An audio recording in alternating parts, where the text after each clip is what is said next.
क्या हम कुछ दिनों के लिए अपने घर जा सकते हैं? बस कुछ दिनों के लिए। अभी तो हमारा हनीमून शुरू भी नहीं हुआ, आप जाने की बात कर रहे हैं। आज की रात के लिए हमने एक खास जगह चुनी है, आपके साथ कुछ खास पल बिताने को।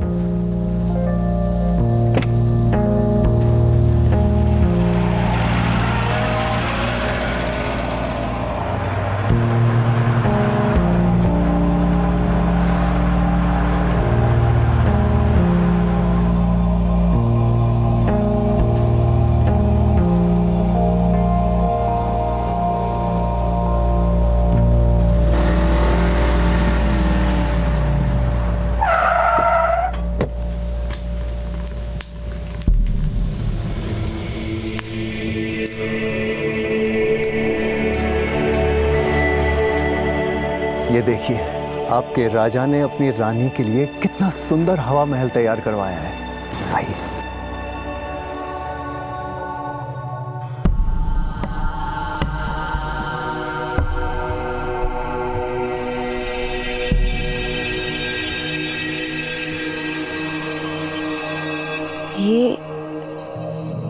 ये क्या है?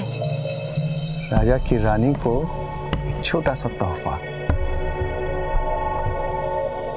आप जल्दी से ये ड्रेस पहन कर आइए।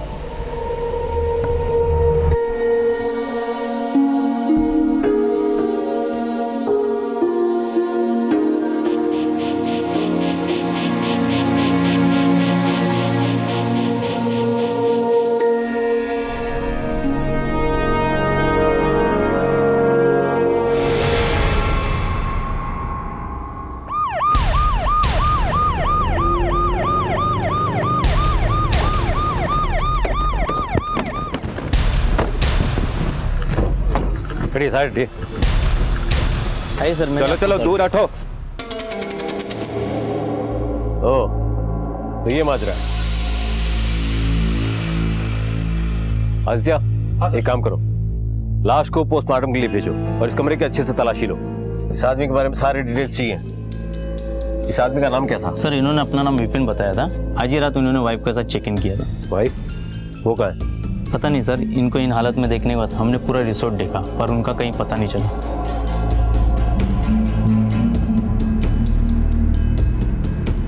सर मैंने पूरा टेंट अच्छे से चेक किया है।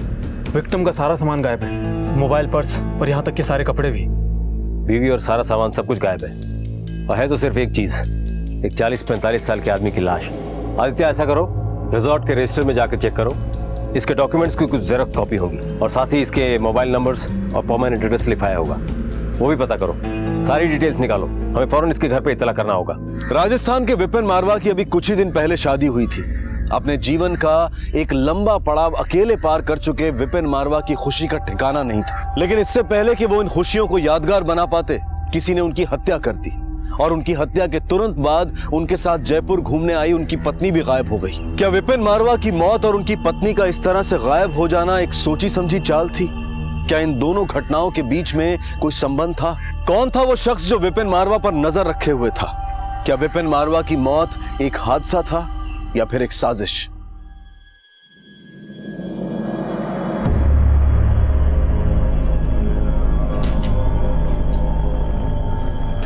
साहब, हमारा बेटा केशव की खबर मिली क्या साहब? देखो काका, थे घना बुजुर्ग आदमी, क्यों रोज रोज यहाँ पर आकर अपना टाइम खराब करते हो और मेरा टाइम खराब करते हो? जिस दिन थाको बेटू पकड़ में आ जाओ लो ना, थाने अपने आप पत्तू लाग जाओ लो। और वैसे भी आपके बेटे ने जो काम किया है ना, उसकी सजा तो उसको 7 जन्म में भी देनी पड़ेगी। अभी आप यहाँ से जाओ, मेरा टाइम खराब मत करो।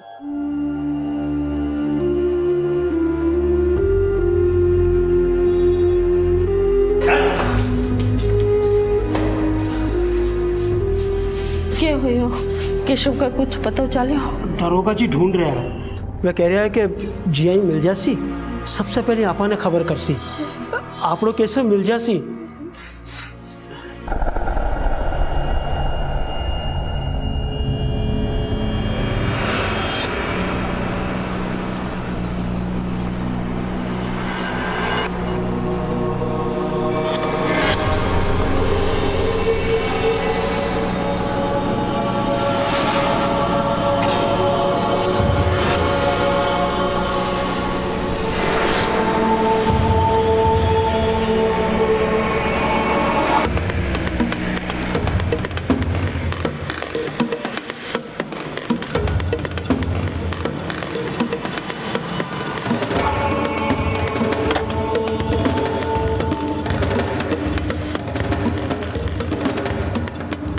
हेलो, मैं यहाँ पहुँच चुकी हूँ। कहाँ मिलना है? सर, ये रही विपिन की पोस्टमार्टम रिपोर्ट। रिपोर्ट के मुताबिक विपिन की मौत दम घुटने की वजह से हुई है, पर गले पर तो कोई निशानी नहीं मिले हैं सर। शायद किसी ने मुंह पर तकिया रखकर विपिन को मार डाला। आदित्य। हाँ सर। अब तक हमें उसकी बीवी के बारे में कुछ नहीं पता चला। रिजॉर्ट के सीसीटीवी फुटेज का क्या हुआ? सर मैंने चेक किया, पूरे रिसोर्ट में कहीं भी सीसीटीवी नहीं है जिसके जरिए हमें उसकी बीवी के बारे में कुछ पता चलता। रिसोर्ट के अंदर रात में रुके लोगों से और नाइट शिफ्ट के स्टाफ से मैंने पूछताछ की थी, किसी ने उसका चेहरा देखा ही नहीं था सर। रिसोर्ट के रजिस्टर में विपिन ने पता क्या लिखवाया? सर अजमेर।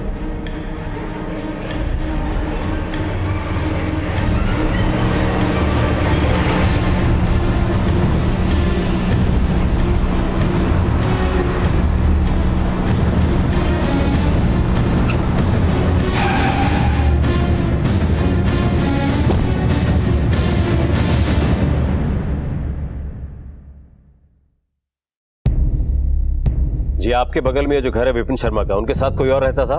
वैसे तो सर इस घर में हमेशा ही ताला लगा रहता था। अब विपिन भाई तो हमेशा काम के सिलसिले में बाहर रहते थे, पर हाँ साहब, पिछली बार जब वो आए थे तो उनके साथ एक औरत थी, शायद जिसके साथ विपिन भाई ने शादी की हो। आपने उस औरत का चेहरा देखा था? नहीं साहब, वो तो हमेशा ही घूंघट में रहती थी। एक आध बार बात करने की कोशिश की थी पर वो ज्यादा बोलती नहीं थी, पर विपिन भाई हमेशा उनके साथ रहते थे। आप जिस नंबर को डायल कर रहे हैं वो इस समय स्विच्ड ऑफ है। आप जिस नंबर को डायल कर रहे हैं वो इस समय। सर जब से विपिन की मौत हुई उसका नंबर स्विच ऑफ आ रहा है।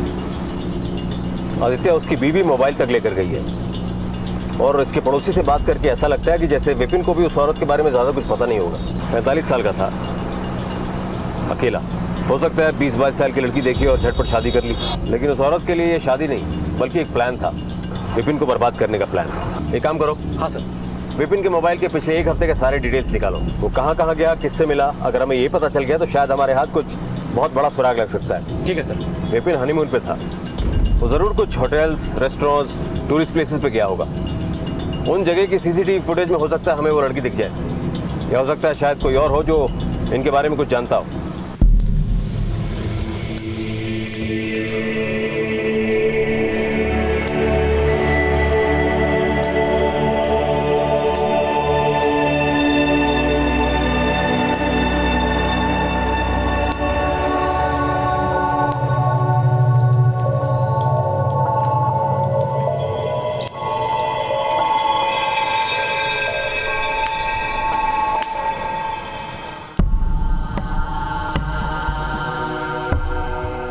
जब पहली बार तुम्हें देखा था ना, तभी तय कर लिया था कि शादी करूंगा तो सिर्फ तुमसे ही।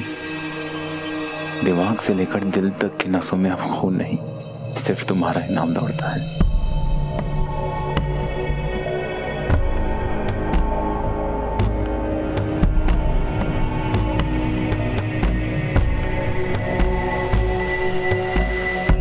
हाँ ठीक है, ओके थैंक्स। सर विपिन का मोबाइल जयपुर में एक्टिव था, लोकेशन हवा महल, अल्बर्ट हॉल जैसे एरियाज थे। फिर उसके बाद वो रिसोर्ट गया। हवा महल के लोकल पुलिस वालों ने हमें बताया है कि हवा महल के पास में एक शॉप है जिसके सीसीटीवी फुटेज में उन्हें कुछ ऐसी फुटेज मिली है जिसमें विपिन के साथ जो लड़की थी वो साफ दिख रही है। फौरन उस सीसीटीवी फुटेज को मंगवाओ। ठीक है सर।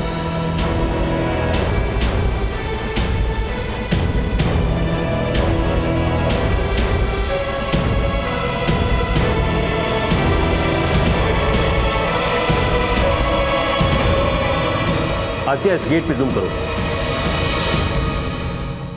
फौरन इस वीडियो से इस लड़की की तस्वीर निकालो और उसको चारों तरफ के पुलिस स्टेशन में सर्कुलेट करो। ठीक है सर। और हाँ, ये भी पता करना कि इस लड़की के खिलाफ कोई केस तो नहीं दर्ज है किसी और थाने में। ठीक है सर। भाभी, भाभी, आई बन्ना। ओहो, ये बात है। बस बस 1 मिनट यहीं रुकना, मैं अभी आई।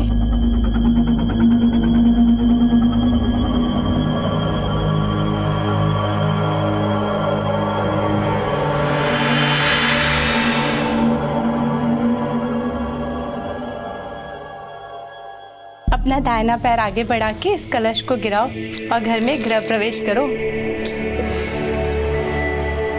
इतनी खूबसूरत दुल्हन कहाँ से चुरा लाए बन्ना? भाभी चुराया तो इसने था, पहली मुलाकात में मेरा दिल। अच्छा सिरोही में पहली बार मिला इससे। अच्छा। जब वो प्रॉपर्टी वाले काम से गया था। हाँ हाँ हाँ। प्रॉपर्टी के उस काम में तो मुझे नुकसान उठाना पड़ा भाभी, लेकिन भगवान ने मुझे पूजा देकर मेरी जिंदगी के हर नुकसान की भरपाई एक ही बार में कर दी भाभी। अरे बस बन्ना, तुम पे तो मजनू का ही भूत सवार हो चुका है। अब बस खड़े खड़े बातें करने की, इसको आराम भी करने दोगे भाई? भाभी आप भी ना।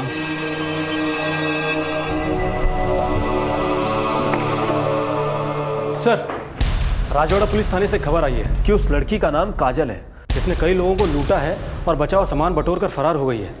और सर सबसे इंपॉर्टेंट बात तो ये है कि इसने अपने पहले पति की भी हत्या की है।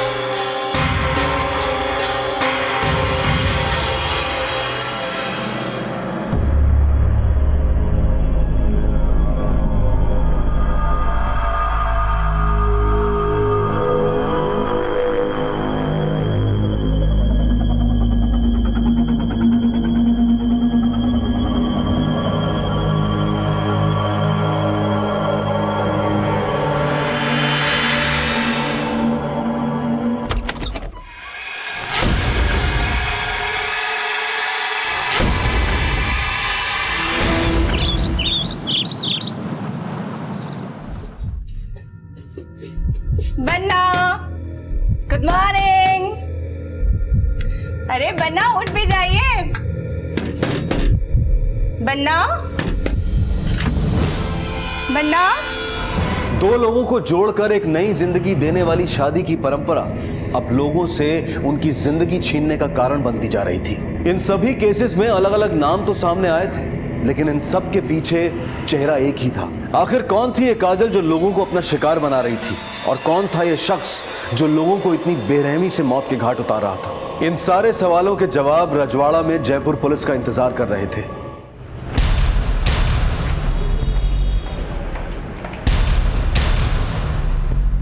सर, इस काजल की तलाश तो हमें काफी समय से थी।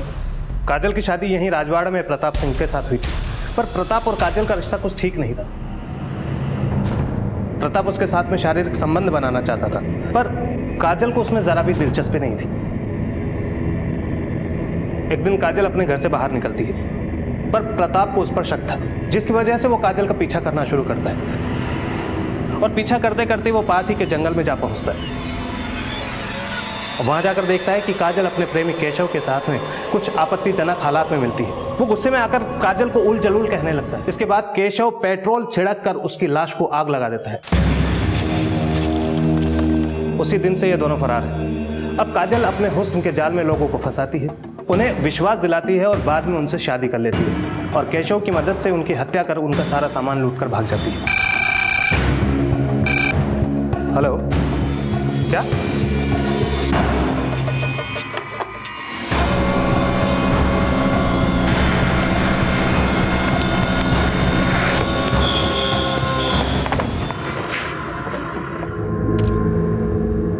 बालकनी का दरवाजा खुला हुआ है, इसका तांडव तो बढ़ता ही जा रहा है। आदित्य। Yes sir. उस लड़की की फोटो है तुम्हारे पास? हाँ। दिखाओ।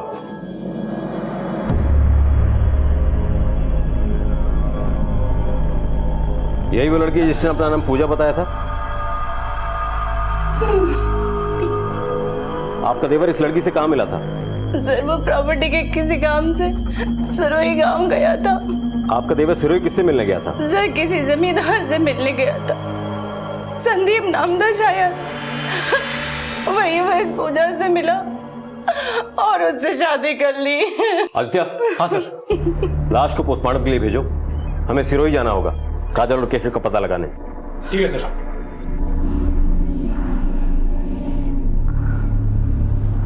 गौर से देखिए इस लड़की को। ये लड़की लोगों को पहले अपने प्यार के जाल में फंसाती है और फिर करती है शादी, और फिर बना डालती है सुहाग रात को मौत की रात। इस कुकर्म में इस लड़की का साथ देता है इसी का बॉयफ्रेंड। अगर कहीं भी ये लड़की दिखाई दे तो इसके भोलेपन में ना फंसे, बल्कि नीचे दिए गए नंबर पे फोन करके पुलिस को सूचित करे।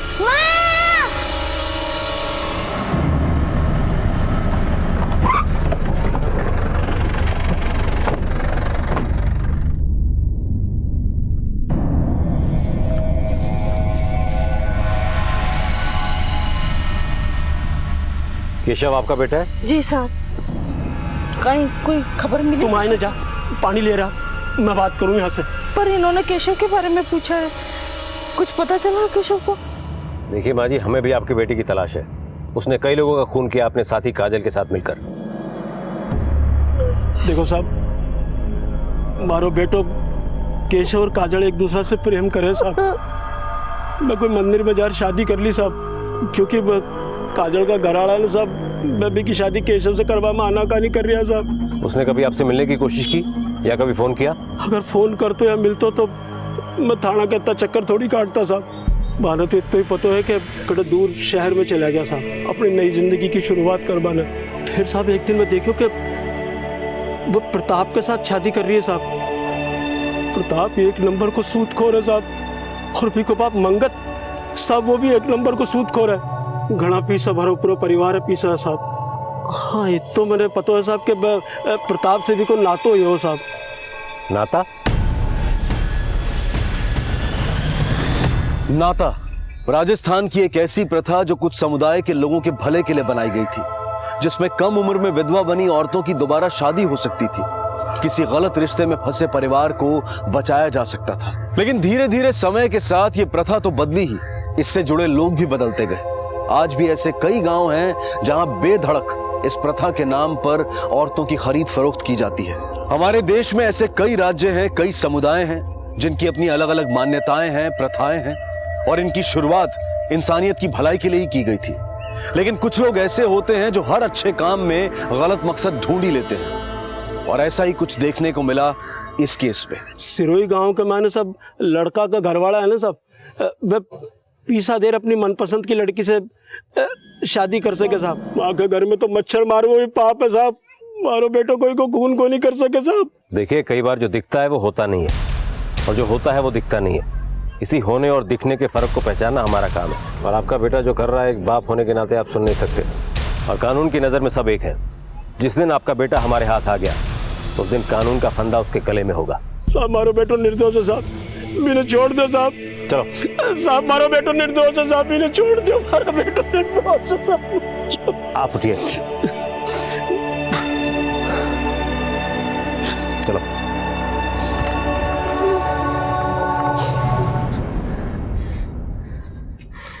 तुमने मेरे बच्चे का हाथ क्यों जलाया? मुझे नहीं करना कोई काम। मेरी बोली हर बात पत्थर की लकीर हो गए, और इस लकीर को पार करने की कोशिश अगर तूने की तो तेरे लाडले का सर किसी पत्थर से कुचल दूंगा मैं। चल।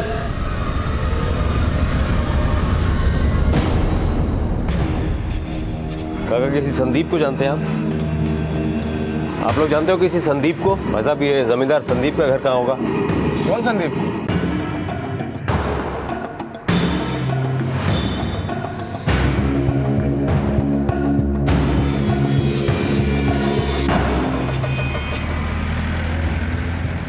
अगर हमें काजल के बारे में थोड़ी भी इंफॉर्मेशन मिल जाए तो हमें बहुत कुछ साफ हो सकता है। सर क्यों ना हम काजल के माँ बाप से मिले, शायद ये मुलाकात कई रात से पर्दे उठा दे।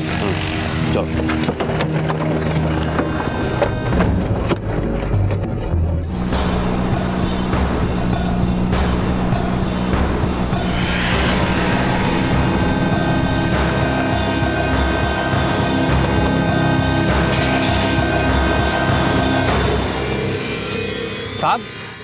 साहब आ बात बिल्कुल साची है कि मैं माँ की बेटी काजल को ना तो प्रताप से करे हो, पर जब से आज तक मैं काजल से मिला तक को नहीं था।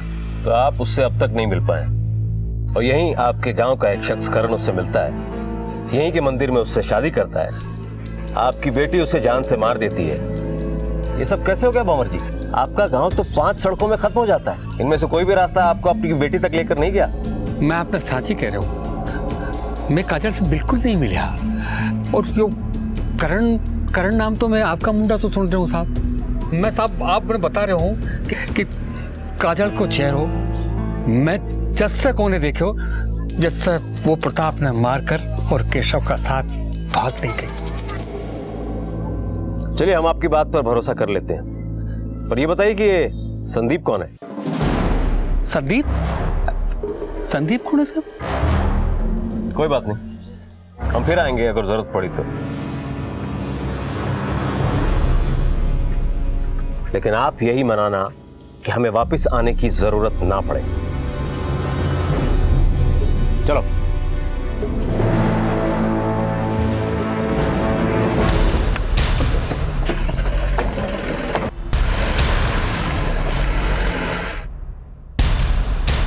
झांको, पुलिस वाला आया था।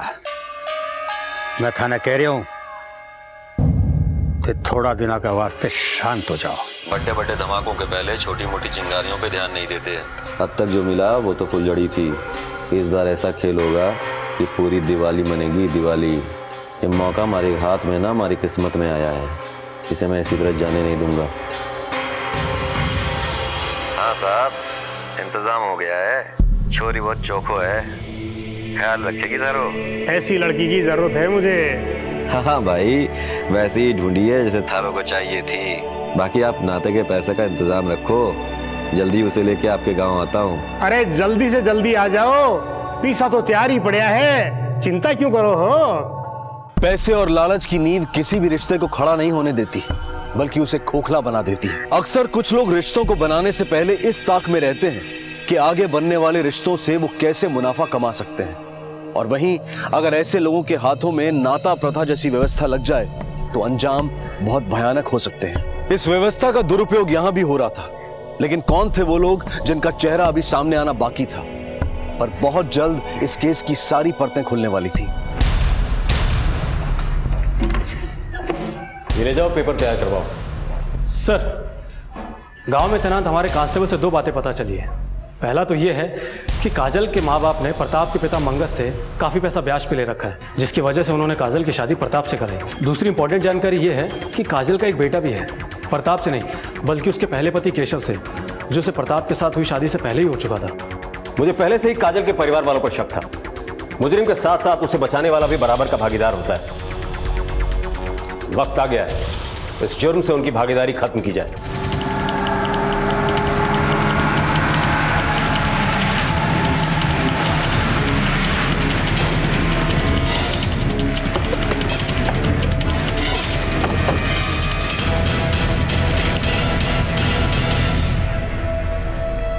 कहाँ हो सर? आपको हमारे साथ चलना होगा।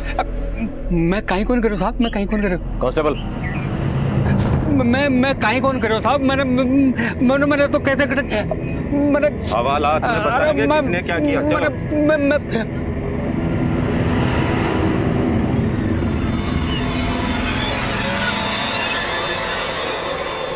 उम्र ज्यादा है आपकी, तजुर्बा भी ज्यादा होगा, इसलिए मैं नहीं चाहता कि आप जरा भी झूठ बोलें और आपको दर्द भी ज्यादा हो। इसलिए जो भी पता है बिल्कुल सच सच बताओ। आपने बच्ची ने बचावा का रखे थे, माँ बाप कहीं नहीं कर सके साहब। मैं काजल ने शहर से वापस बुला लिया। केशव का साथ रहता हुआ 2 साल हो गया था। वो केशव का साथ खुश कौन हुई, मैंने पता लगे केशव से उनके एक बच्चों भी है। मेरी उन्हें प्यार से समझाया कि बेटा, केशव और बी का साथ गुजारा हुआ दिन भूल जा और प्रताप सो नयो ना तो कर ले, जिससे मारो कर्जो उतर जाए। मैंने तो इतना ही बेरो है साहब कि केशव प्रताप ने मारकर जला दियो साहब, और काजल ने अपने सागे ले गयो साहब। हमें इतना ही पता है साहब, ये क्या आगे मैंने कहीं कौन बेरो साहब। तुम्हारी बेटी की वजह से कईयों ने अपनी जिंदगी से हाथ धोया।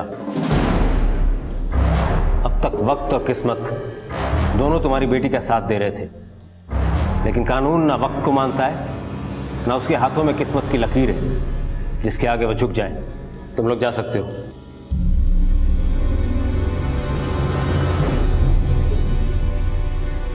मुझे लगता है कि ये केशव ही है जिसने काजल का सौदा करण के साथ किया है संदीप बनकर, और फिर इसी ने उसे विपिन के पास भी बेचा होगा। मुझे पूरा डाउट है कि हर बार केशव ही काजल को बेचता है और नाते के पैसे ले लेता है और फिर जानबूझकर उन लोगों को मार देता है ताकि काजल उसके पास वापस आ जाए, जिससे वो अगला खेल खेल सके। सर, मैं एक काम करता हूँ, सारे विक्टिम्स की कॉल डिटेल चेक करता हूँ। जैसे इन सबके बीच में काजल एक कॉमन कड़ी है, वैसे ही शायद हमें कोई कड़ी या कोई नंबर मिल जाए जो हमें इनके गिरबान तक पहुँचा दे। क्या करना है क्या नहीं करना है, इसके लिए सिर्फ हमारी जुबान खुलेगी। थारी जुबान खुलेगी तो सिर्फ हाँ में हाँ मिलाने के लिए, समझी? और वैसे भी इन सब से बच के जाएगी इकट्ठे तू, हैं? इन सब में जितना हाथ मेरा है ना, उतना साथ तेरा भी है। और एक बात तो तन्ने बताना ही भूल गया मैं, हैं? कि साथ देने वाले की सजा बड़ी होती है, हैं? इस बात को याद रखियो। चल भाग यहाँ से, भाग।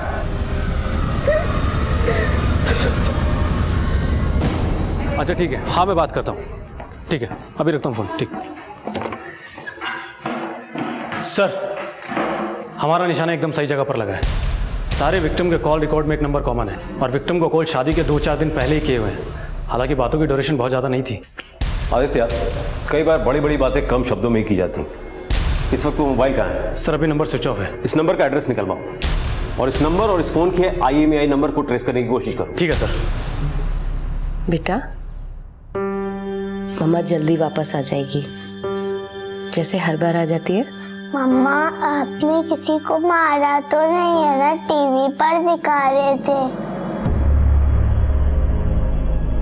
नहीं बेटा, मामा ने किसी को नहीं मारा। मामा जो कुछ कर रही है सब आपके लिए कर रही है। मम्मा, वो लोग आपको पकड़ के तो नहीं ले जाएंगे ना मुझसे दूर? नहीं बेटा, मामा को कुछ नहीं होगा।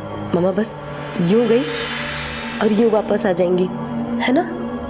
तब तक आप बैठ करके टीवी देखो।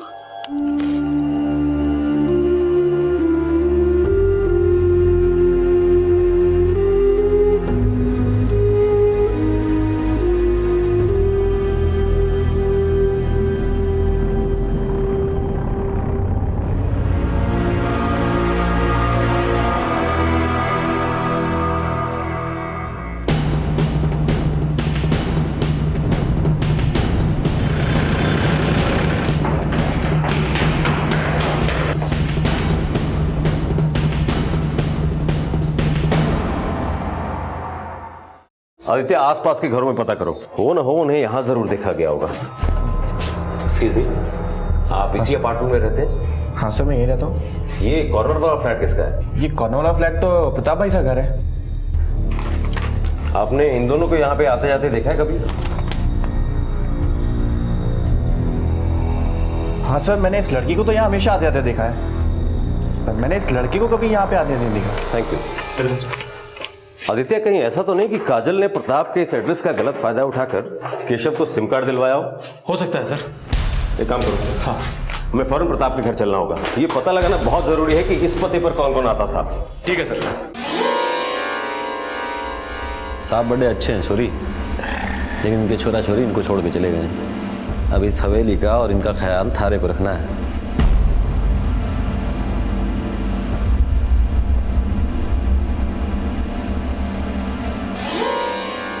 ले चाल, मैं तने मारी हवेली दिखाऊं। अब तो तू मारी जोरू है, सारी हवेली तने घुमा ले आयो, पर हवेली को खास कमरो है वो जो तने दिखावा ले आयो हूँ। लाजा इके मैंने मारी सारी जिंदगी कमाई है, इको ध्यान तने रखणू है।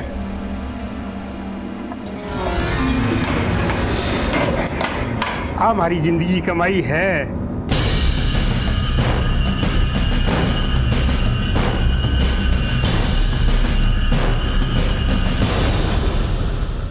आप चिंता मत कीजिए, मैं पूरा ख्याल रखूंगी। शाबाश, बहुत अच्छी बात।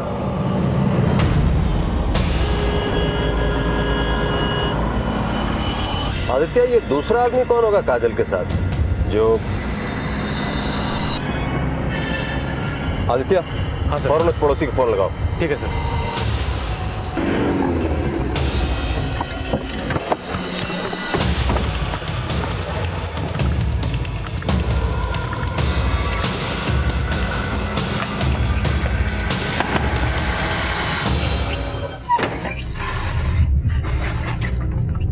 इंस्पेक्टर साहब, आपके बेटे प्रताप के जयपुर वाले घर पे कौन कौन आता जाता था?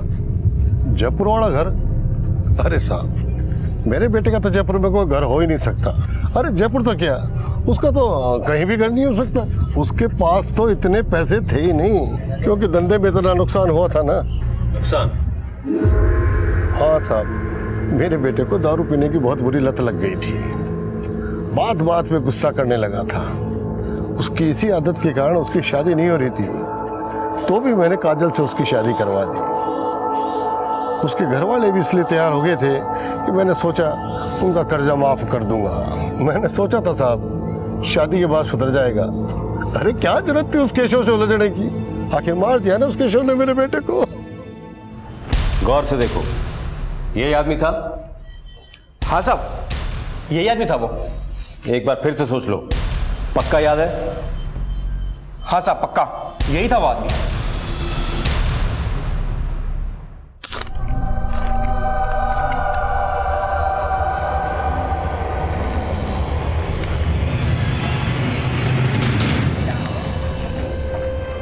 वाह जी वाह, यहाँ बैठ के पैसे गिने जा रहे हैं। कहाँ से आए पैसे? आशा करता हूँ कि आप आपकी जुबान से वही निकलेगा जो मैं सुनना चाहता हूँ। साफ साफ बोलो, पैसे कहाँ से आए? काजल कहाँ है? ले चलो इन्हें, हवालात में सारी हवा निकल जाएगी। अरे साहब मेरी बात तो सुनो साहब, हमारी बात। अरे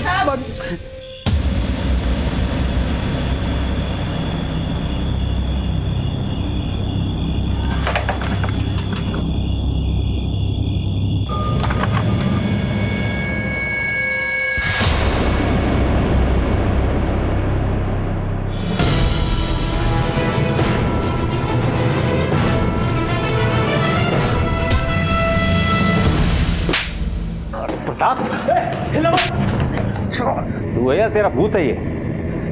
सबकी नजरों में तो तू बोल्ड हो चुका है। अब मैं तुझे अपनी बैटिंग दिखाता हूं। ले जाओ इन दोनों को, चल। और आपको शादी का ज्यादा शौक चढ़ रहा है। आपके इस शौक ने आज आपकी जिंदगी ले ली होती अगर हम वक्त पे नहीं पहुंचते। आगे से कोई भी गलती करने से पहले 10 बार नहीं 100 बार सोचिएगा, क्योंकि हर गलती का संबंध 100 से है। 100 नंबर याद है ना? तू तो बड़ी चालाकी से अपना काम कर रहा था। वो तो तेरी किस्मत थोड़ी खराब निकली। उस सीसीटीवी फुटेज में जैसे ही मैंने तेरा चेहरा देखा। आदित्य, इस गेट पे जूम करो।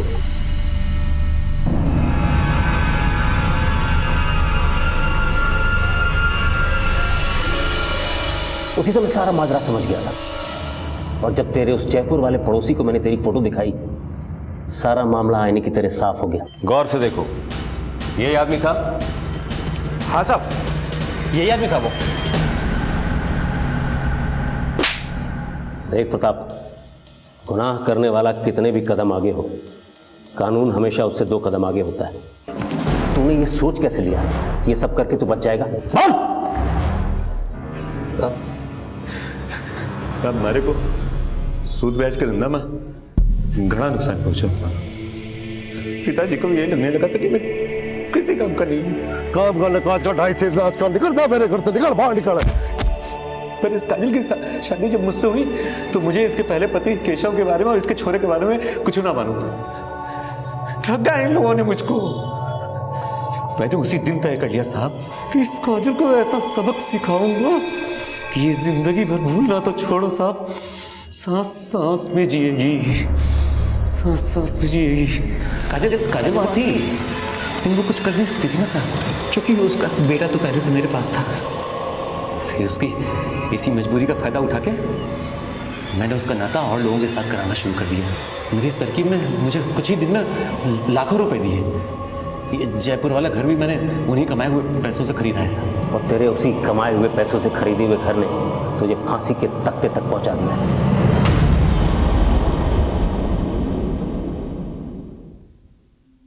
साहब, मैं आपका शुक्रिया किन शब्दों में करूं, मुझे नहीं पता साहब। आपने मुझे उस नर्क जैसी जिंदगी से मुक्त करा दिया। मेरे घर वालों ने और उस प्रताप ने मुझे एक दलदल में धकेल दिया था। मैं शहर से वापस गांव अपनी माँ से मिलने गई। उन पर काफी कर्ज था। माँ ने मुझसे कहा कि मैं प्रताप से शादी कर लूं तो सब ठीक हो सकता है। मैंने प्रताप से शादी करने के लिए मना कर दिया। इस बात पर मेरे घर वालों ने मुझे और मेरे बेटे को मारना पीटना शुरू कर दिया। मुझे धमकी दी कि अगर मैंने ऐसा नहीं किया तो मेरे बेटे को मार डालेंगे। मेरे पास कोई रास्ता नहीं था। मुझसे कहा कि प्रताप से शादी के बाद मैं चाहूं तो केशव के पास वापस जा सकती हूँ। मैंने प्रताप से शादी कर ली। एक दिन मैं केशव से मिली। मैंने केशव को कहा मुझे इन सब से दूर ले चलो, लेकिन उस प्रताप ने काजल, मैं तुम्हारी हालत समझ सकता हूं, पर तुम्हें शुरू में ही कानून का दरवाजा खटखटाना चाहिए था। तब शायद तुम्हें यह सब सहने की जरूरत नहीं पड़ती और कितने ही लोगों की जान भी बच जाती। लेकिन अब तुम प्रताप के पाप के हिस्सेदार हो और पाप का हिस्सा जिंदगी को कई हिस्सों में बांट देता है।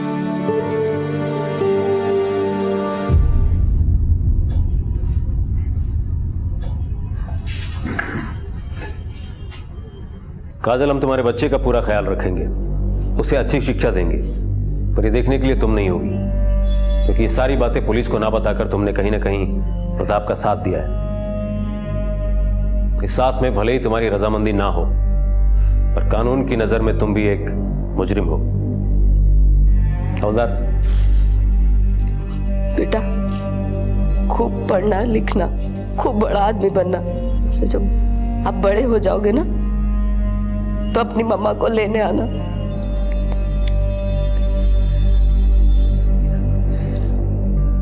लालच, ईर्ष्या, क्रोध और बदले की भावना, ये कुछ ऐसे भाव हैं जिनकी उपज किसी भी इंसान के दिमाग को बीमार बना सकती है। प्रताप भी इन्हीं भावनाओं से ग्रसित था और अपने मंसूबों को पूरा करने के लिए उसने नाता प्रथा का सहारा लेकर उसका दुरुपयोग किया। हमारा देश आज उन्नति और तरक्की की ओर बढ़ रहा है। हमारा देश अपने आप में आज कई चीजों में सक्षम कहलाता है, और वहीं हमारे यहाँ नाता प्रथा और ऐसी कई और प्रथाओं का प्रचलन भी है।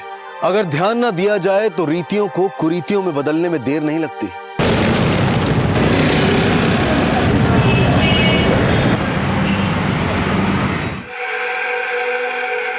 मत ना बंटी।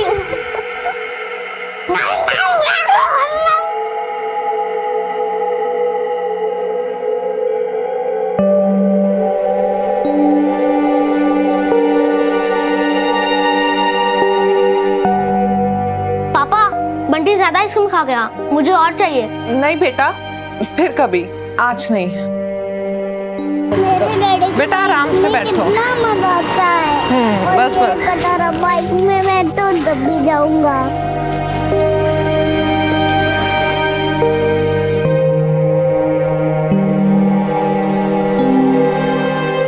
आस्था बहन, आज पूजा का सामान नहीं लोगी? नहीं, आज नहीं।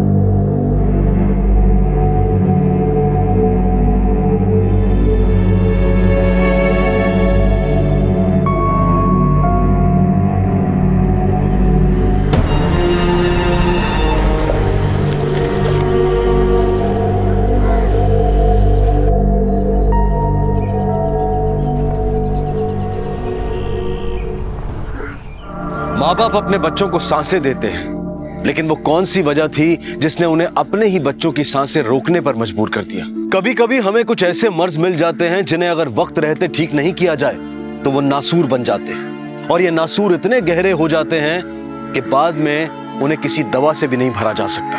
दर्द और पीड़ा इतनी ज्यादा होती है कि हमारी हिम्मत घुटने टेक देती है, और इस दर्द के आगे हमें मौत भी छोटी लगने लगती है। तो क्या ऐसा ही कोई मर्ज जितेश पटेल के परिवार को भी मिला था?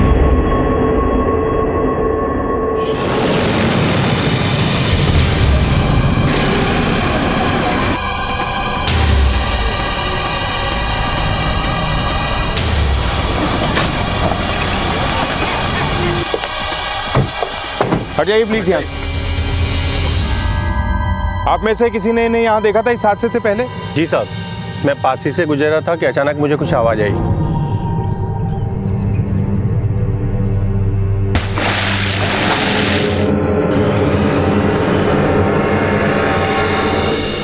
बाइक का नंबर देखा था? हाँ साहब। धीरेन, जब तक पोस्टमार्टम की रिपोर्ट्स आती हैं इस बाइक के सारे डिटेल्स निकलवाओ। हो सकता है ये आदमी इन मौतों का जिम्मेदार है और ये सब होने के बाद कहीं भाग निकला। मारो काले प्रोजेक्ट छे, मारी मदद करजो। आप तो ऊपर से कुछ भी कर सकते हो ना, इतनी सी हेल्प कर दो। इसके बाद मम्मी को भी हेल्प करना है। अच्छा, अपने पापा से शिकायत हो रही है मेरी? अच्छा, कर ले खूब शिकायत कर ले तू। नहीं मम्मी, मैं आपकी कंप्लेन थोड़ी कर रही थी, मैं तो पापा से हेल्प मांग रही थी। ये लो, आ गए आपके कंपनी वाले। इनको बोलो ना नाइट शिफ्ट हटा के दिन की शिफ्ट कर ले। नहीं, अभी नहीं बेटा। वैसे भी थोड़े दिन बाद तू अपने पैरों पे खड़ी ही हो जाएगी। तब तक जैसा चल रहा है चलने दे। चल, हो जाओ चुप, रसोई बनावे ली छे, तुझे मिले जे। हाँ, चलता है। बाय मम्मा। सर, बाइक की डिटेल्स आ चुकी हैं। एड्रेस वाघोदिया का है।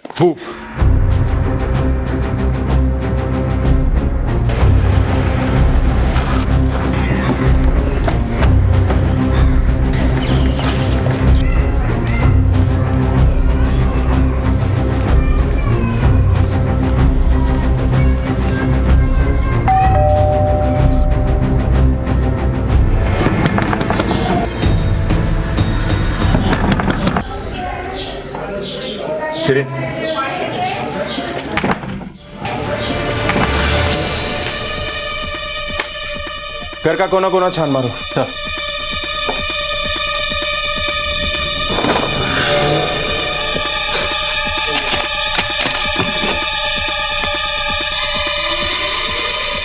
धीरेन, ये देख, ये लोन एग्रीमेंट भी उसी के नाम है जिसके नाम पे बाइक थी, जितेश पटेल। इस घर में हमें और भी इंपॉर्टेंट डॉक्यूमेंट मिल सकते हैं, अच्छी तरह से तलाशी लो। सर यहाँ आइए।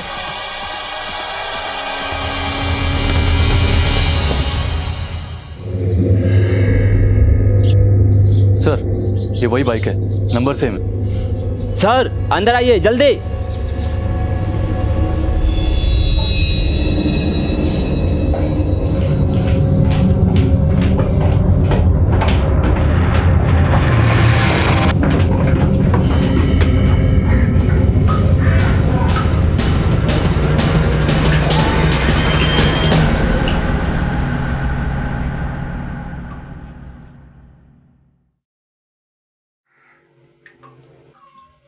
जेबें चेक करो।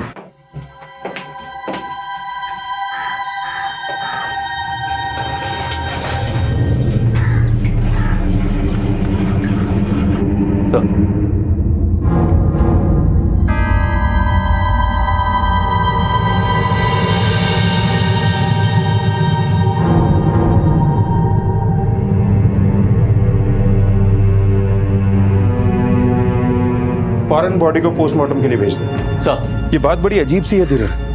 पहले इस परिवार के बाकी लोगों की मौत हुई और अब हमें इसकी लाश मिली। जरूर कुछ बड़ा हुआ है, वरना एक ही परिवार के इतने लोगों की मौत नहीं होती। एक काम करो, आसपास के लोगों को ये फोटो दिखाओ और इस परिवार के बारे में और ज्यादा जानने की कोशिश करो। सर। और हाँ, वो आदमी जिसने बाइक का नंबर बताया था उसे भी ये फोटो एक बार दिखाओ। क्रॉस वेरीफाई करना जरूरी है। Right sir. साहब, आ तो जितेश भाई ने फोटो है। क्या करता है जितेश? जितेश भाई ने पास में एक स्टेशनरी की दुकान है। लास्ट कब देखा था इसे? कल सुबह ही देखा था, जब वो यहाँ से गए थे। उसके बाद नहीं देखा। तुम्हारे पास इस जितेश का नंबर है? हाँ छे साहब, आप वो अपना।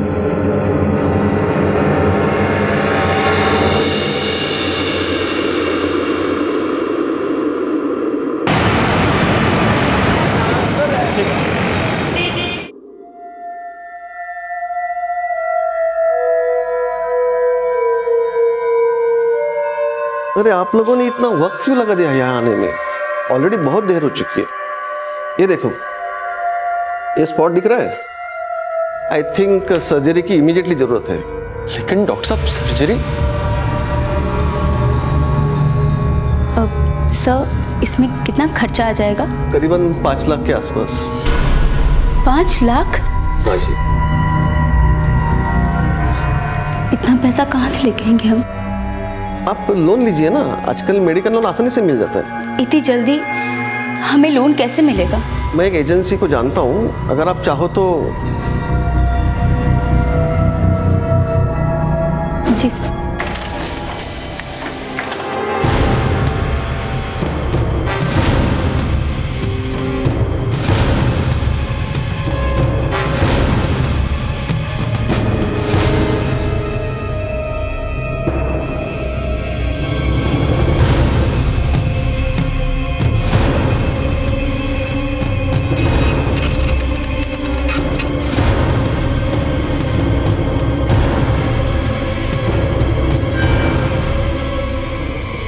सर, पोस्टमार्टम की रिपोर्ट आ गई है। मौत जहर खाने से हुई है। सर, इस आदमी का मैंने बैकग्राउंड चेक किया है। पिछले कुछ दिनों से जितेश की दुकान काफ़ी नुकसान में चल रही थी। सर, ये उसके बैंक स्टेटमेंट्स और ट्रांजैक्शन डिटेल्स हैं। सर, इस स्टेटमेंट में किसी गुंजल फाइनेंस सर्विसेज की भी एंट्री है। हो सकता है सर जितेश ने इस फर्म से कुछ लोन लिया हो। पर सर, जो डॉक्यूमेंट हमें उसके घर से मिला था, उससे ये पता चलता है कि इस लोन के बदले उसने कुछ ज्वेलरी इनके पास डिपॉजिट रखी थी। ये आदमी कर्जे में था, लॉस में था। कहीं ये लॉस ही इसकी सुसाइड का कारण तो नहीं? एक काम करते हैं, इस प्राइवेट फर्म से पूछताछ करते हैं, स्पेशली इस जितेश की फाइनेंशियल कंडीशंस को लेकर। एक बात मेरे गले नहीं उतर रही, इसके परिवार ने एक दिन पहले सुसाइड किया, फिर उसी रात इसने जहर खा के आत्महत्या कर ली। ये माजरा क्या है? अगर इसे सुसाइड ही करना था तो उसी वक्त अपने परिवार के साथ भी कर सकता था, लेकिन इसने ऐसा नहीं किया, बल्कि उनको मरने के लिए छोड़कर वहां से भाग गया। सर, मैंने जितेश के फ़ोन रिकॉर्ड्स भी चेक किए। उसके परिवार के मरने के बाद उसके फ़ोन की लोकेशन उसके घर की थी। रात को 11 बजे उसे किसी एक नंबर से फ़ोन आया और पोस्टमार्टम रिपोर्ट के हिसाब से सुसाइड भी उसने उसी रात किया था, करीब 12 से 1 के बीच में। और सर, इस नंबर से उसे पहले भी कई बार फ़ोन आ चुके हैं। इमीडिएटली इस नंबर पे कॉल करो। ये जो भी है उसे पूछताछ के लिए यहाँ बुलाओ। सर, मैंने इस नंबर पे फ़ोन किया था, लेकिन फ़ोन स्विच ऑफ था। इस नंबर से जुड़ी हर डिटेल मंगाओ। इस तक हमारा पहुँचना बहुत ज़रूरी है। हो सकता है ये जितेश और उसके परिवार की मौत का राज जानता है।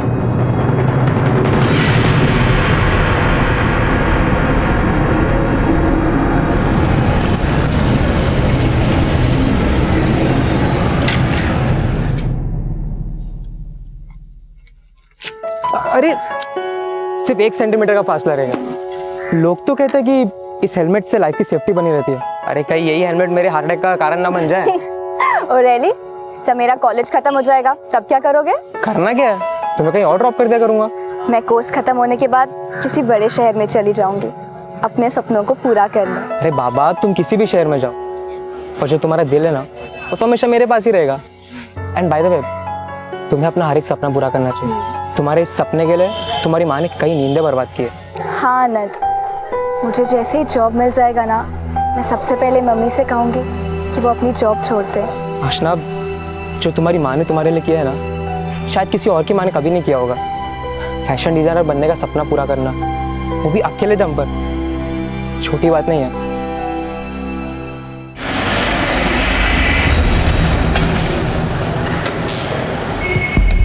क्या जितेश नहीं रहा?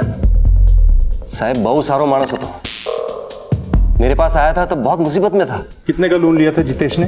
5 लाख। अपनी बीवी के गहने भी गिरवे रख के गया था वो। लेकिन उसके बैंक अकाउंट में तो सिर्फ 3 लाख की एंट्री है। बहुत मुसीबत में था साहब। 2 लाख कैश दिए थे मैंने। कुछ बताया था आपको क्यों चाहिए थे उसे पैसे? कोई खास जरूरत? मुझे तो बोला कि नरपत भाई धंधा चौपट हो गया है। बहुत नुकसान ही में था शायद, बहुत कर्ज भी था साहब। बच्चों की पढ़ाई तक के पैसे नहीं थे उसके पास। ओके सर, उस नंबर की डिटेल्स आ चुकी हैं।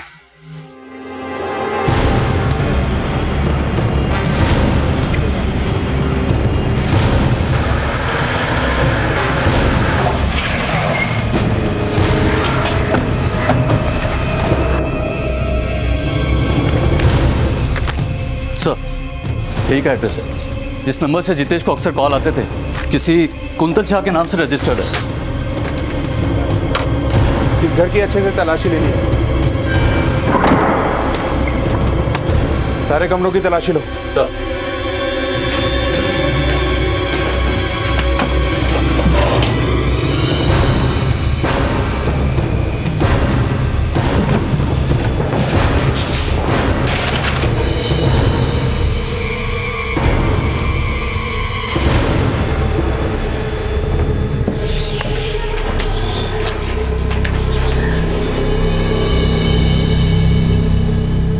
इतने सारे लोन्स के डॉक्यूमेंट्स, इसमें तो इस कुंतल शाह के भी डॉक्यूमेंट है। सारे लोगों की डिटेल इकट्ठा करो, सबके साथ क्रॉस चेक करते हैं।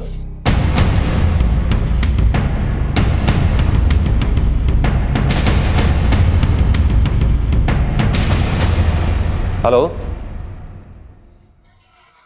हाँ हाँ हो जाएगा, मैं अभी जाता हूं।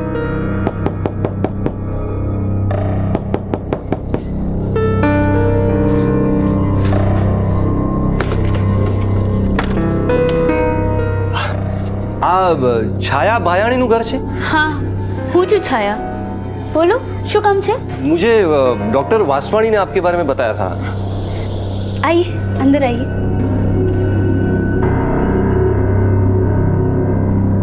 ये लीजिए, आपकी जरूरत के 5 लाख। તમે આમ જ 5 લાખ આપો છો? आप तो हमें जानते भी नहीं है। हम आपको नहीं जानते, पर आपकी ज़रूरतों को, आपकी मजबूरियों को तो जानते हैं ना। देखिए, हमने ये फर्म इसीलिए खोला है कि ज़रूरतमंदों की जल्द से जल्द हर मदद कर सके। हम आप पे कोई एहसान नहीं कर रहे हैं। देखिए, जैसे बैंक आपको लोन देती है और उस रकम पर आपसे इंटरेस्ट वसूलती है, वैसे ही हम भी आपसे इंटरेस्ट लेंगे। फ़र्क सिर्फ इतना है कि बैंक में लोन पास करवाने में काफ़ी वक्त निकल जाता है और हमारी सर्विस काफ़ी फास्ट है, इसीलिए हमारा इंटरेस्ट 30% है। और इस पैसों के बदले में आप घर, जेवर कुछ भी गिरवे रख सकते हैं। उभारो बे ना छाया, अटली मोटी लोन हम पे कैसे करेंगे? लोकेश, इस वक्त मेरे लिए तुम्हारी सर्जरी से बढ़कर और कुछ भी नहीं है। क्या होगा, इंटरेस्ट ज़्यादा है ना, लेकिन वो हमारी ज़रूरत से बड़ा तो नहीं। और वैसे भी ये वक्त सवाल जवाब में वेस्ट करने का नहीं है। मदद खुद हमारे घर चलकर आई है, वो मुझे नहीं लगता कि हमें बिल्कुल भी टाइम वेस्ट करना चाहिए।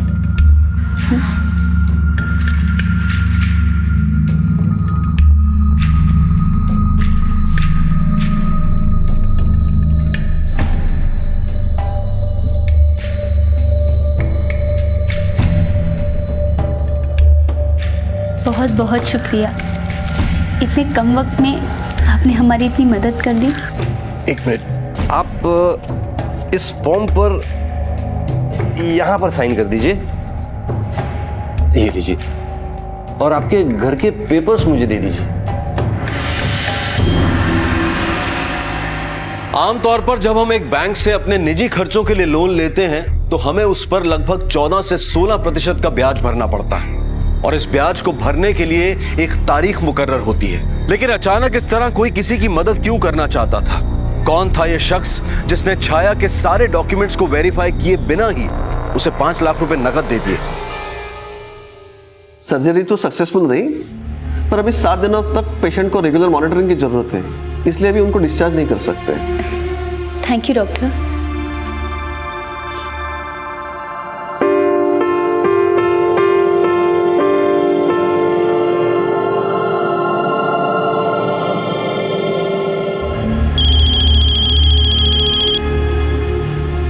हेलो। हाँ मैडम, देखिए आपके पेपर में बहुत गड़बड़ है। आप एक काम कीजिए, फौरन ऑफिस आ जाइए। अरे नरपत जी, सुनिए तो सही।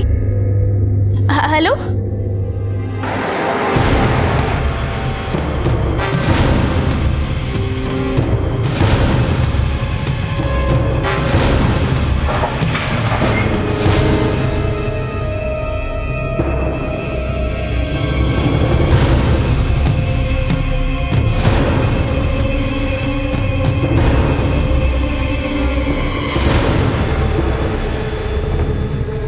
सर, मैंने कुंतल शाह के बारे में पता लगाया है। कुछ वक्त पहले उसकी ट्रेन एक्सीडेंट में मौत हो गई थी। सर, इन सभी फैमिलीज में एक चीज कॉमन है, सुसाइड। इन सभी के घरों को किसी और को बेच दिया गया क्योंकि पुराने लोग अपना कर्जा चुका नहीं पाए। धीरेन, इस पूरे मामले में मुझे कोई बड़ा खेल नजर आ रहा है। पहले जितेश पटेल, अब ये सारे लोग, कहीं इन सब ने डर के मारे तो सुसाइड नहीं कर लिया?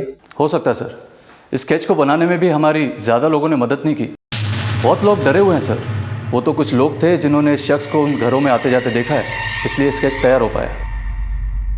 स्केच को चारों तरफ फैला दो, सारे पुलिस स्टेशन और सारे खबरियों को रेड अलर्ट पे डाल दो। कहीं से कोई भी खबर हमें इस आदमी तक पहुंचा सकती। सर,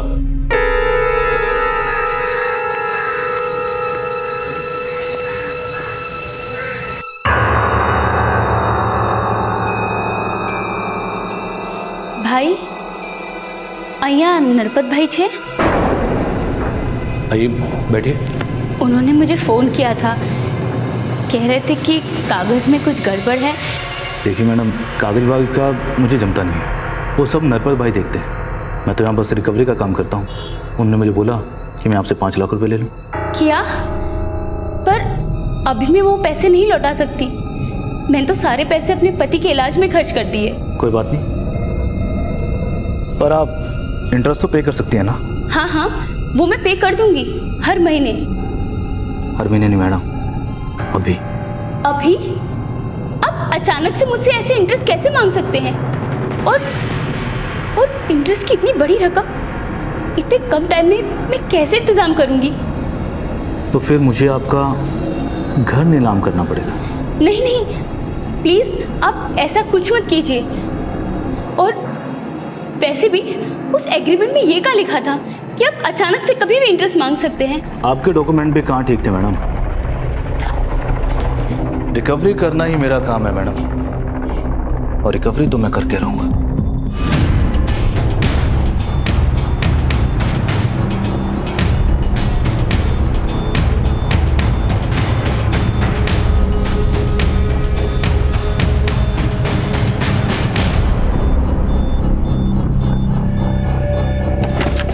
सर, मैंने इस आदमी का पता लगाया। इसका नाम सत्ता है।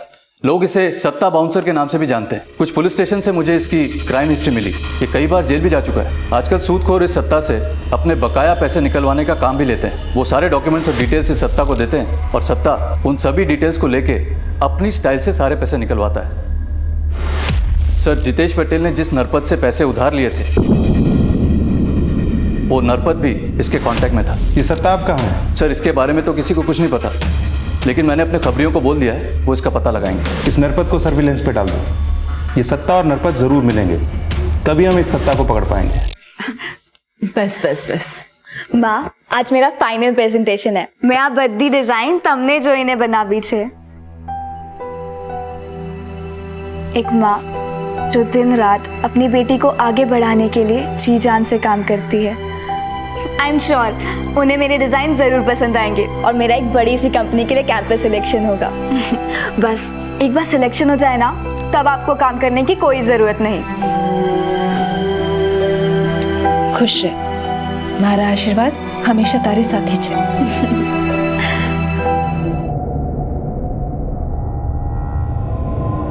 मैं चुप नहीं बैठूंगी, मैं पुलिस को सब कुछ बता दूंगी। पुलिस को बताएगी? ये देख, तेरा पति जिसका अभी ऑपरेशन हुआ है वो घर नहीं पहुंचेगा, सीधा पहुंचेगा शमशान अगर उसने ये वीडियो देख लिया। अब फैसला तेरे हाथ में है। जो मैं कहूँ चुपचाप से करते रहे, अगर नहीं तो अपने पति की चिता के लिए जो खर्चा हुआ उसके लिए एक और उधार ले ले, और उसका इंटरेस्ट भी मैं ऐसे ही वसूलूंगा। प्लीज ऐसा कुछ मत करना, मेरे पति को इसके बारे में कुछ मत बताना।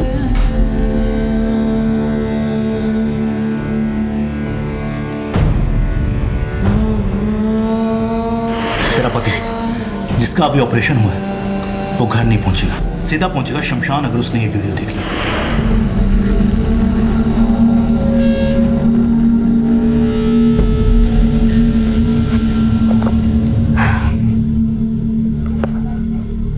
अनंत, तुम यहाँ? अरे आशना, आप कब से वेट कर रहा हो यार। बाय द वे, हुआ क्या? उन लोगों को मेरे डिजाइन बहुत पसंद आए। मेरा सिलेक्शन दिल्ली की सबसे रेप्यूटेड कंपनी में हुआ है। अरे वाह, कांग्रेचुलेशन। इस बात तो पार्टी होनी ही चाहिए। आज रात को हम ऐसी पार्टी करेंगे कि हम कभी नहीं भूल पाएंगे। चलो चलो।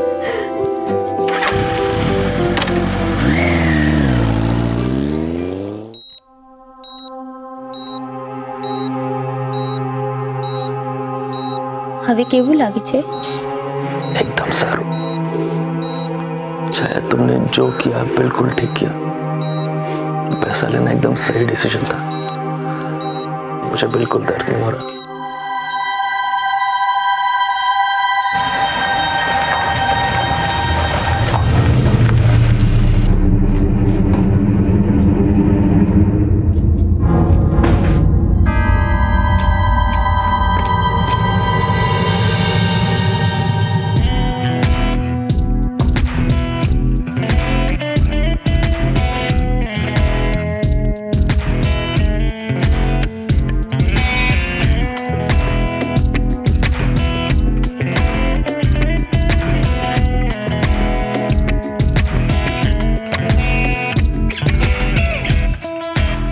Hello sir. ये देखिए सर।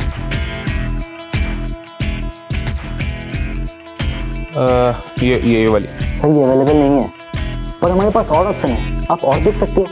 देखो सर।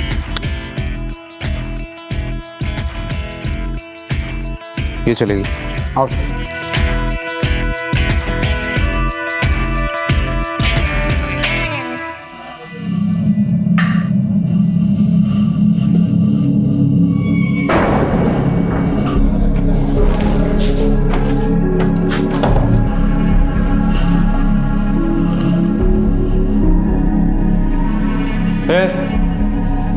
किसी ने कुछ सिखाया भी नहीं क्या तेरे को? को मूड खराब करी थी तू। सॉरी। आइए ना, बैठिए।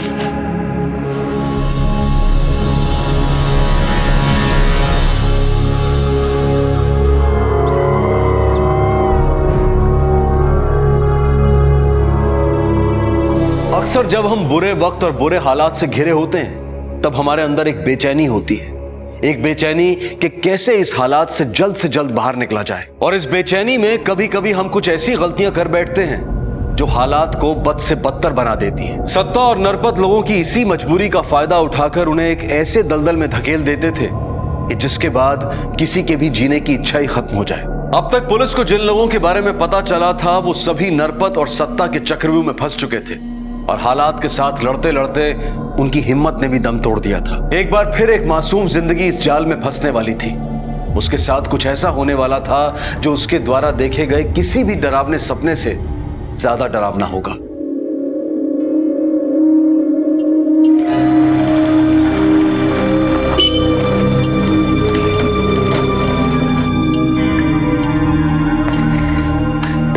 ये रेस्टोरेंट मेरे पापा ने बनवाया था। तुम्हें पता है इसके अंदर डीजे की फैसिलिटी भी है। जन्नत है ये जगह। पर इतने सुनसान एरिया में क्यों? यहाँ कोई साइन बोर्ड क्यों नहीं है? हम यहाँ से पार्टी वार्टी करने आते हैं और हमारे अलावा यहाँ से वही आते हैं जिन्हें इनवाइट किया जाए। तो अब चले अंदर या फिर इनविटेशन रिक्वेस्ट भी प्रिंटेड चाहिए? नहीं चलो चलो। ये देखो।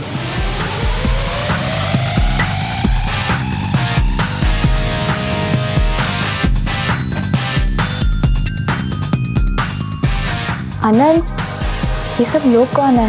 मैंने तुम्हें कहा था ना, ये लोग इनविटेशन पे आते रहते हैं। पापा ने इनवाइट किया होगा, पार्टी करने आए होंगे। चलो हम अंदर चलते हैं।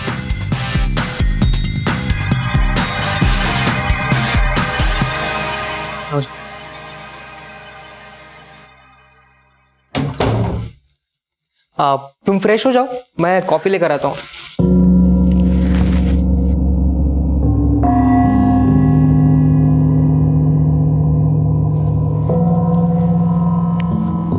आनंद,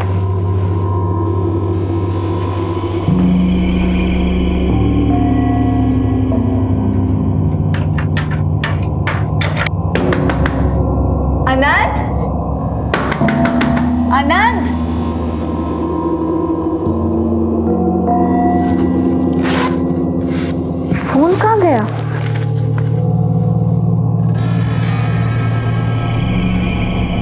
जिस नंबर को डायल कर रहे हैं वो इस समय स्विच ऑफ है। Switch off?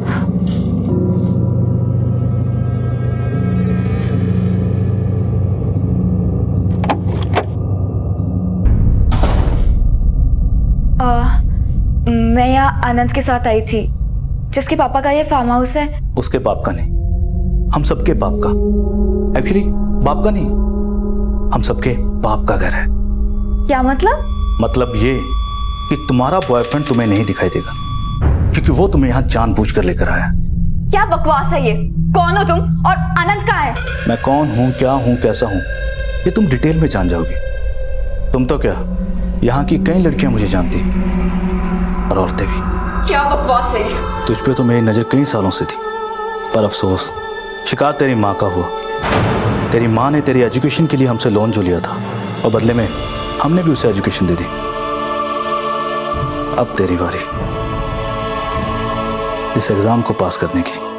तेरी माँ से तो हमने उस पैसे का काफी इंटरेस्ट वसूला, पर अब उसमें किसी की दिलचस्पी नहीं है। तू तो बहुत लकी निकली रे। हमारे बॉस की तुझ में दिलचस्पी है, खास दिलचस्पी।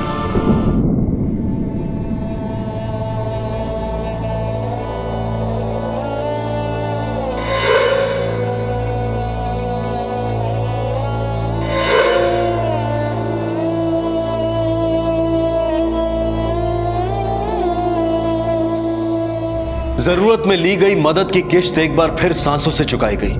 जो पैसे किसी की जिंदगी बचाने की खातिर लिए गए थे, वही पैसे किसी की मौत का कारण बन गए। अब इस सब के बीच आशना भी फंस चुकी थी। एक बच्ची जिसने कई सपने देखे थे, उसने कभी सपने में भी नहीं सोचा होगा कि उसके सपनों की कीमत उसकी मां किस तरह चुका रही थी। जिस रास्ते पर आशना को धकेल दिया गया था, वो रास्ता जिंदगी के साथ खत्म होता था। तो क्या अब आशना भी वही करेगी जो बाकी के बेकसूर लोगों ने किया?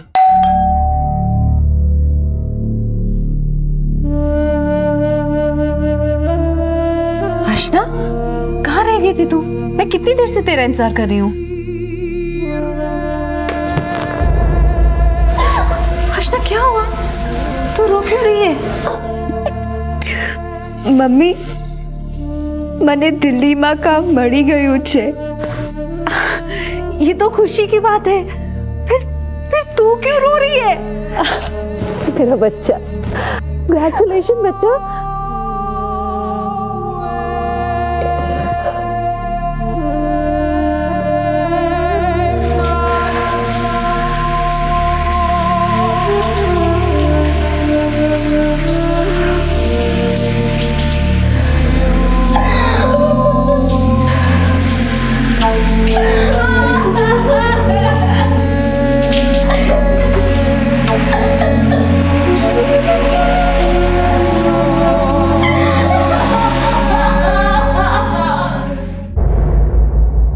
छाया के अलावा मेरा कौन था? 5 लाख रुपए लिए थे हमने नरपत से। छाया ने एक भी मिनट कुछ भी नहीं सोचा, बोला मुझसे ज्यादा उसे कुछ भी प्यारा नहीं है। ये नरपत से कैसे मिले आप लोग? यहाँ के डॉक्टर वासवानी ने उनको हमारा नंबर दिया था। फिर नरपत खुद घर पर आया और पैसे दिए। उसके बदले में उन्होंने हमारा घर गिरवी रखा था। क्या वासवानी लोगों को बड़ा उधार दिलाता है, वो भी ऑन द स्पॉट? हमारे साथ चल, बिना उधार लिए हम अच्छा इंटरेस्ट देते हैं। सर मैंने क्या किया? तूने क्या किया है, क्या नहीं किया है, ये हम अच्छी तरह से जानते हैं। इज्जत से बता दे कि नरपत से तेरा कनेक्शन कैसे हुआ? नरपत मुझे 2% कमीशन देता था, और मैंने जितने भी लोगों को उसके पास भेजा, उसने सबका काम कर दिया, और मुझे कमीशन भी टाइम पे भी मिला। सर तूने जितने लोगों को भी नरपत के पास भेजा ना, उनका काम नहीं हुआ बल्कि काम तमाम हो गया है। उल्टा लटका के तुझे इतना मारूंगा ना, जितनी तूने इस धंधे से कमाई भी नहीं की होगी। सर मेरी बात सुनो सर। अब इस नरपत को उठाने का टाइम आ गया है। चल। अरे साहब, मैंने सुकाम चल। मैं शो करी साहब। अरे चल, कॉल करने का कोई फायदा नहीं है। फिलहाल तो आउट ऑफ नेटवर्क एरिया में जाने वाला है। चल।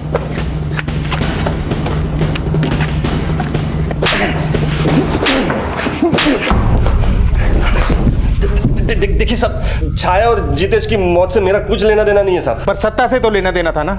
जिसके साथ मिलकर लोगों को पैसे बांटता था और बदले में इंटरेस्ट के रूप में उनकी जिंदगी लेता था। साहब मैं सारे पेपर सत्ता को बेच देता था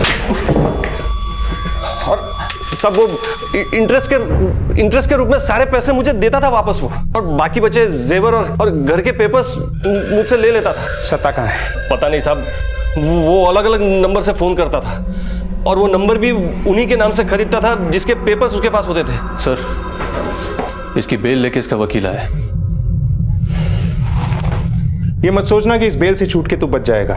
जिस तरह से तुम्हें कानून का फायदा उठाना आता है ना, हमें भी पूरा विश्वास है एक दिन यही कानून तेरी किस्मत में बेल की जगह जेल लिखेगा। निकल चल। हिरेन, ये नरपत जितना खड़ा है ना उतना ही गड़ा है। इतनी जल्दी इसका जमानत पे छूट जाना कोई आम बात नहीं है। मुझे लगता है इसके पीछे जरूर कुछ बड़े नाम छिपे हैं। वडोदरा पुलिस के अभी किए गए प्रेस कॉन्फ्रेंस से ये पता चला है कि कुछ लोग उन भोले भाले लोगों को अपने जाल में फंसाकर उनका शोषण कर रहे हैं, जिन्हें पैसे की सख्त जरूरत है।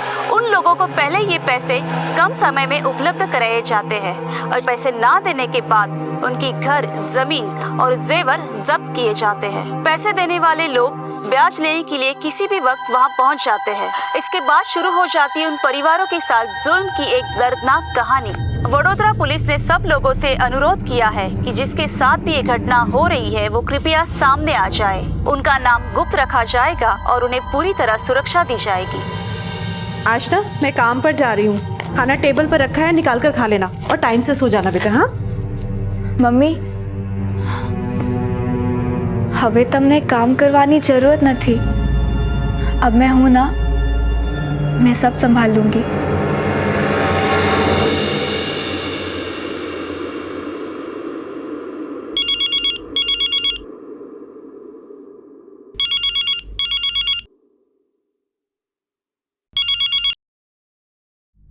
अभी के अभी अड्डे पर आ जाओ, बॉस खुद तुमसे मिलना चाहते हो।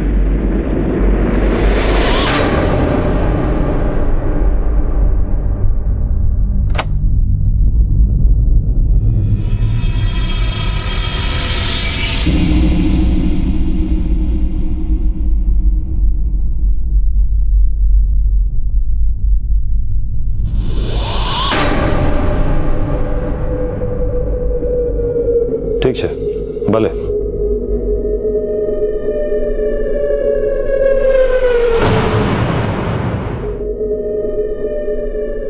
કેમ ચાલે છે બધું સત્તા? તમારા શિવાજી स्टूडियो में हमारे साथ मौजूद है नेताजी अमोघ मजेटिया जी। મને આ સાંભળીને બહુ ખરાબ લાગ્યું કે ખેડૂતના 3 પરિવારોએ એક સાથે આત્મહત્યા કરી દીધી। जो कुछ भी हुआ वो बहुत दुखद था। हम इस पर शोक व्यक्त करते हैं।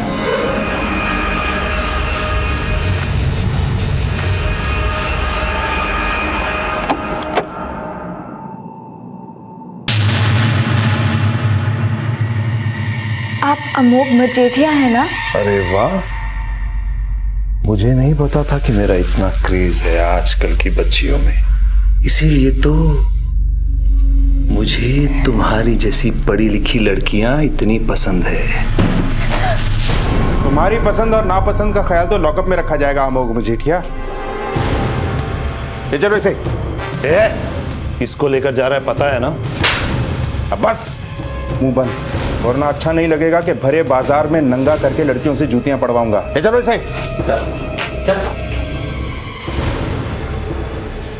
थैंक्स आशा, तुम्हारी वजह से कई लोगों की जिंदगियां बची और कईयों की मौत को इंसाफ मिला। इन सब के बीच में मेरी माँ का नाम तो नहीं आएगा ना? नहीं। गुजरात पुलिस के रातों रात किए गए ऑपरेशन ने सारे लोगों को चौंका के रख दिया है। गुजरात पुलिस ने नेता अमोघ मजेठिया को गिरफ्तार कर लिया है। पुलिस के मुताबिक नेता अमोघ मजेठिया एक ऐसा गिरोह चला रहा था जो लोगों की जरूरतों का फायदा उठाकर उन्हें वेश्यावृत्ति के व्यवसाय में धकेल रहा था। अमोघ मजेठिया को उनकी पार्टी ने बर्खास्त कर दिया है। इन सब में अमोघ मजेठिया का काला पैसा लगा हुआ था। पुलिस ने अमोघ मजेठिया सहित और 6 लोगों पर चार्जशीट फाइल कर दी है। मम्मा,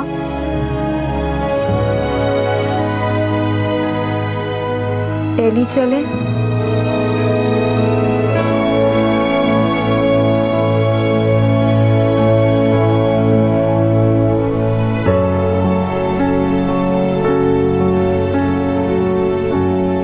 कृष्णा द्वारा उठाए गए इस मजबूत कदम से आखिरकार नेता अमोघ बेनकाब हुआ और साथ ही न जाने कितने बेकसूर लोगों की मौत का जिम्मेदार भी पुलिस के हत्थे चढ़ा। पुलिस ने अमोघ के साथ नरपत, सत्ता, वसानी और बाकी के लोगों को भी अरेस्ट किया। अमोघ और सत्ता पर आईपीसी की धारा 376 के तहत बलात्कार के चार्जेस लगाए गए हैं और इन सभी पर ठगी और धोखाधड़ी का भी केस बना है। हमारे आसपास ऐसे कई आपराधिक मंसूबों वाले लोग हैं जो इस ताक में रहते हैं कि वो कब और किस तरह किसी की मजबूरी का फायदा उठा सके। इसलिए बिना पढ़े किसी भी डॉक्यूमेंट पर साइन करना एक बहुत बड़ी गलती में तब्दील हो सकता है। जो सिग्नेचर हम ये सोचकर करते हैं कि इसके बाद हमारी जिंदगी की तकलीफें दूर हो जाएंगी, लेकिन वहीं यह गलत सिग्नेचर आपकी जिंदगी को मुसीबतों से घेर भी सकता है। अब मैं अनूप सोनी आपसे विदा लेता हूं। फिर मुलाकात होगी अगले एपिसोड में एक और चौंका देने वाले केस के साथ।